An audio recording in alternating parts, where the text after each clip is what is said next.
Have you ever stopped to think about the most powerful tool you have for changing your health? Well, what if I told you it's not a pill or a new diet, but it's something you already have? It's your mind. Today, we are diving into the absolutely incredible, scientifically proven connection between what you think and how your body physically responds. So, let's just jump right in with a question that, I know, might sound like it's straight out of a sci-fi movie. Can your thoughts, your beliefs, actually create real physical changes in your body? Well, after decades of research, the science is in, and the answer is a resounding yes, absolutely. You know, this idea from Dr. Ellen Langer, a top psychologist at Harvard, really gets to the heart of it all. We've all heard of the placebo effect, right? You take a simple sugar pill, you believe it's powerful medicine, and poof, your body physically gets better. It's like the ultimate party trick of the mind-body connection. The real question is, what if you could learn to use that power on purpose? Okay, so for centuries, especially in Western medicine, we've been taught this idea of mind-body dualism.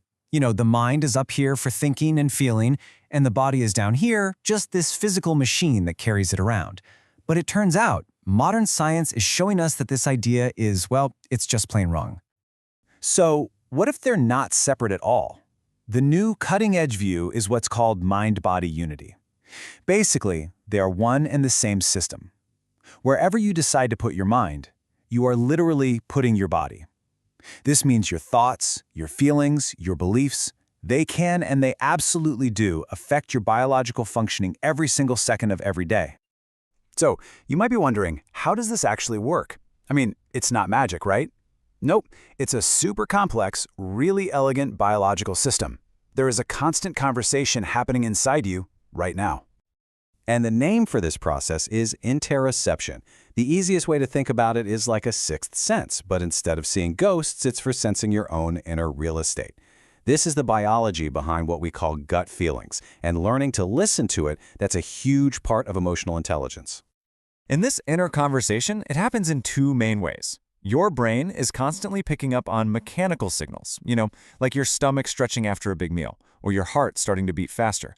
And at the same time, it's sensing chemical signals, like stress hormones flooding your system, or the amount of nutrients in your blood. This constant flow of data creates your fundamental sense of well-being, or not so well-being. Now here is a perfect, and I mean perfect example of how you can take direct control of this system. It's all about your breath. When you take a big, deep inhale, your diaphragm actually drops down. This gives your heart a little more room, and your brain tells it to speed up. But when you do a long, slow exhale, the opposite happens. Your heart gets gently compressed, and your brain sends a signal to slow things down. So just by making your exhales longer than your inhales, you are physically telling your nervous system to calm down. It's like having a direct lever into your own biology. Okay, so now that we get the biology behind it, let's look at some truly mind-blowing studies that show the power of our mindset in the real world. This is where the theory becomes totally undeniable. This is Dr. Langer's famous counterclockwise study. Get this. A group of men in their late 70s and 80s were taken to a retreat.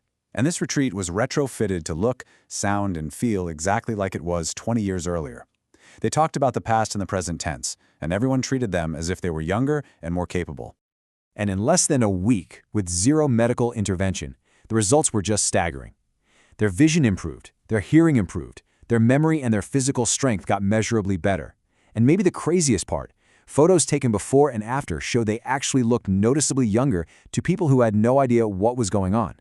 Their bodies literally followed where their minds led them. Okay, check out this next one. In this study, they took a group of hotel housekeepers. They told one group that the work they were already doing, making beds, pushing a vacuum, was actually great exercise that met the Surgeon General's recommendations. The other group? They were told nothing, and nothing else about their lives changed. And the results? They were just as wild. After only 4 weeks, the group that simply believed their work was exercise, without changing their diet, without working any harder, they lost weight, their blood pressure came down, and their body fat percentage improved. All of that from a simple shift in mindset. It's incredible. And really, this is the main takeaway from all of this research. We're always looking outside of ourselves for the next pill, the next diet, the next solution. But we have this enormous power right inside us. The very first step is just recognizing that it's there for us to use. Now, the best part about all this is that it's not just some cool theory. You can actively, intentionally strengthen this connection in your own life. So the big question is, how can you start harnessing this power like today? Well, step one is just building awareness. Things like mindfulness meditation, breathwork, or even a simple body scan. Think of these as going to the gym for your interoception. You are literally training your brain to listen more closely to your body's signals, and that strengthens that fundamental mind-body connection. Let's talk about stress for a second, which Dr. Langer believes is our major killer. Here's the key. It's not the events in our lives that cause stress, it's our views of those events. And since our views are totally within our control, that means our stress is too. So next time you feel stressed, try this. First, just ask yourself, is this really a tragedy or is it just an inconvenience? Almost always, it's just an inconvenience. Then, challenge that fear. Come up with a few reasons why that bad thing you're worried about won't happen. And finally, reimagine it. If it does happen, how could it actually be an advantage? By doing this, you stop being a passive victim and you become an active participant. And that process alone can totally change the physical impact of stress on your body. And hey, if you need a tool for instant, right-in-the-moment calm, use this. It's called the physiological sigh. It's your body's natural way to hit the brakes on stress. You just take 2 quick inhales through your nose, then 1 long, slow exhale through your mouth. Those 2 inhales pop open the little air sacs in your lungs, and the long exhale tells your heart to slow down. It's a powerful, biological reset button you can press anytime, anywhere. So the evidence is crystal clear. The mind-body connection isn't some fuzzy concept, it's a biological reality. The power to influence your health, to manage your stress, and to literally change your physical state, it's already inside you. It's just waiting to be directed. So the only question left to ask yourself is this: what one thought will you choose to change today?